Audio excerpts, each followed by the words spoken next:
Hello' guys, তোমালোকে কি কৰি আছা? তোমালোক সকলোৱে ভালে আছে বুলি আশা ৰাখিছোঁ। আকৌ এটি নতুন ভিডিঅ' লৈ তোমালোকৰ মাজত আহিছোঁ। ভিডিঅ'টো যদি চাই ভাল লাগে এটা লাইক আৰু এটা ধুনীয়া চাই কমেণ্ট কৰি থৈ যাবা। আৰু তোমালোকে যদি মোৰ ইউটিউব চেনেলটো প্ৰথমবাৰলৈ চাইছা তেনেহ'লে ছাবস্ক্ৰাইব কৰি থবা। আৰু যোনে যোনে নাই কৰা এহেঁতলোকক কৰি থবা, তেতিয়া মোৰ ভিডিঅ'ৰ নটিফিকেশ্যন সকলোতকৈ আগত পাবা। আজিৰ শেষলৈকে চাবা, স্কিপ নকৰাকৈ। ব'লা আমি আৰু বেছি দেৰি নকৰোঁ, ভিডিঅ'টো আৰম্ভ কৰোঁ।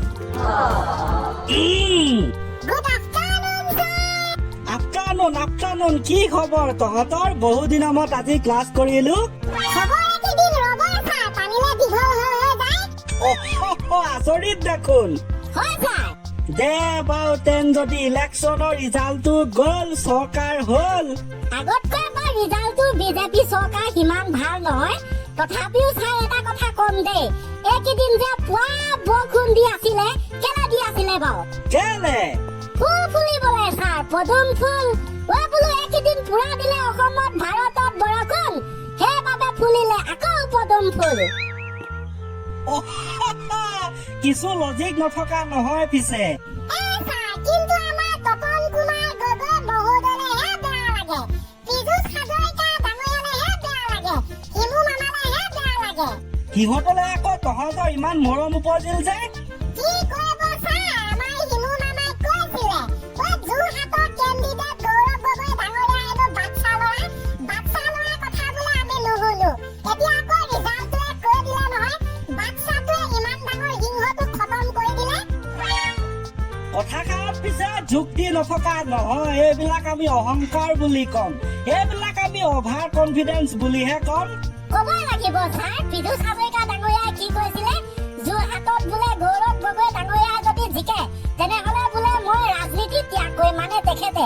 এতিয়াতো জিকি গ'ল, ৰাইজৰ প্ৰশ্ন বোলে পীযুষ হাজৰিকা ওপৰৰ মাল ডাঙৰীয়াই ৰাজনীতি ত্যাগ কৰিলে নে? মই ক'ম এই কথাষাৰতো যুক্তি আছে। ইমান বোলে অহংকাৰী হ'ব নেপায়, অহংকাৰ পতনৰ মূল, সেই দিশেতো গৈ আছে চৰকাৰ। তাকেতো ছাৰ, দুদিনমানৰ আগলৈকে বোলো কৃষ্ণ ক'লো, সকলোৱে জানে অসমত কি চলি আছিলে, আঁতৰাই দিয়ক ডাঙৰীয়া আহিছে।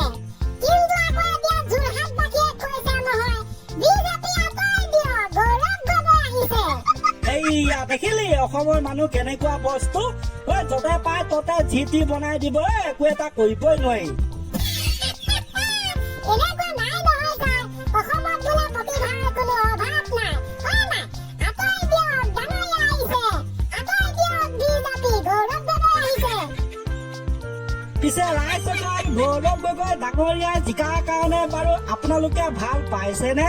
যদি ভাল পাইছে তেন যদি কমেণ্টত ইয়েছ বুলি লিখি দিব, ভাল লাগিব হয় নাই? মোৰ পিছে পীযুষ হাজৰিকা ডাঙৰীয়ালেহে বেয়া লাগিছে ৰাম। মানে এতিয়াও বাৰু কেনেকে লুকাই আছে হয়, মিডিয়াবিলাকে মানে তেখেতক বিচাৰিয়ে পোৱা নাই নে কিহে নে একো ধৰিব পৰা নাই। এতিয়া আকৌ তেখেতৰ মুখখন চাবলৈহে মন গৈছিলে, বোলে গৌৰৱ গগৈ ডাঙৰীয়াই যদি জিকে ৰাজনীতি ত্যাগ কৰিম, এতিয়া ক'ৰ বাপেকে ৰাজনীতি ত্যাগ? বাপেকে সপোনতো চাগে ভবা নাছিলে ইমান বেয়াকে হাৰিব বুলি যোৰহাটত।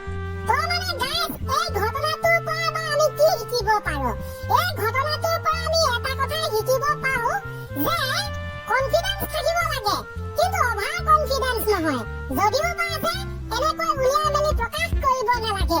এতিয়া তেখেতে পীযুষ হাজৰিকা ডাঙৰীয়াই লাজ নেপালে নে সমগ্ৰ অসমবাসী ৰাইজৰ ওচৰত? এইটো কিন্তু বহুত ডাঙৰ শিকনি দেই। যি কি নহওক, গৌৰৱ গগৈ ডাঙৰীয়াক আমি চবে ছাপোৰ্ট কৰিব লাগে, কিয়নো অসমৰ পৰা এনেকুৱা এজন MP প্ৰয়োজন যিয়ে নেকি অসমৰ দুৰ্নীতি, অসমৰ প্ৰব্লেমবিলাক সংসদত ব্যক্ত কৰিব পাৰে। হয় গাইজ, আজিলৈকে আপোনালোকে দেখা পাইছেনে গৌৰৱ গগৈ ডাঙৰীয়াৰ বাহিৰে বেলেগ কোনোবা MPয়ে সংসদত কাৰোবাক প্ৰশ্ন কৰা, অসমৰ ইটো সিটো সমস্যাৰ ওপৰত আলোচনা কৰা? হয়তো দেখা নাই। আমি এতিয়ালৈকে যিমান দেখিলো, গৌৰৱ গগৈ ডাঙৰীয়াহে এইটো কৰে। সেইবাবে অসমৰ বাবে এনেকুৱা এজন গৌৰৱ, পোহৰৰ সৌৰভ প্ৰয়োজন। য়েছ, বিজেপি কংগ্ৰেছ বুলি নহয়, মুঠতে নেতাজন ভাল হ'ব লাগে। হয় ছাৰ, সেইবাবে তেখেতৰ ওপৰত সৰুকে চিম্পুলকে লিখি আনিলো এটা কবিতা, গুণগুণাই দিছো গাইজ। বঢ়িয়া হ'ব। গৌৰৱ গগৈ, অসমৰ গৌৰৱ।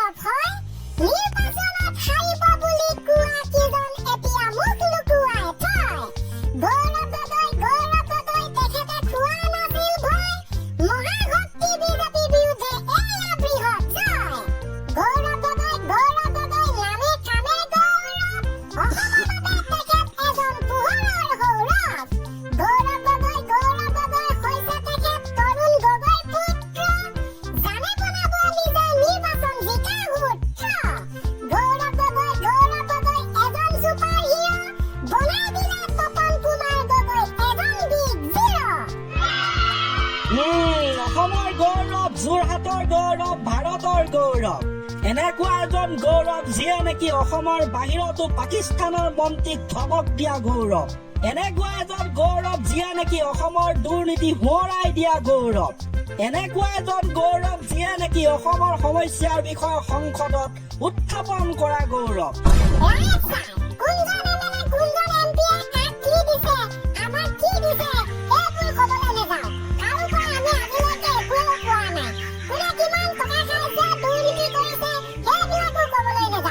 মুঠতে এটা কথা লাগে যে হয় এজন এনেকুৱা এমপি থাকক যিয়ে নেকি দিল্লীত সংসদত ব্যক্ত কৰে অসমৰ সমস্যা, দুৰ্নীতিৰ বিৰুদ্ধে মাত মাতে। সেইবাবে বাছনি কৰা হৈছে গৌৰৱ গগৈ ডাঙৰীয়া। যি কি নহওক গাইজ, এতিয়া হ'ব চৰকাৰ গঠন, সকলোৱে নিজৰ নিজৰ কাম কৰিব। এইবিলাক যি হয় হৈ থাকক, উপায়ো নাই। আমি বাৰু একো লাভ নকৰো, তো আমি আমাৰ নিজৰ কাম কৰি যাব লাগে।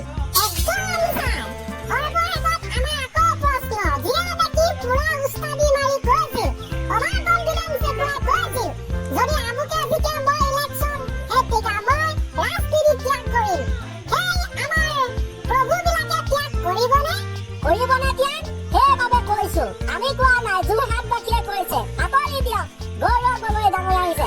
Thank you so much guys, ইমানে আছিল আজি। মীন কিন্তু বৰ বেয়া বনাই দেই আমাৰ অসমৰ মানুহবিলাকেও একো ধৰিবই নোৱাৰি, মই ক'লো নহয়।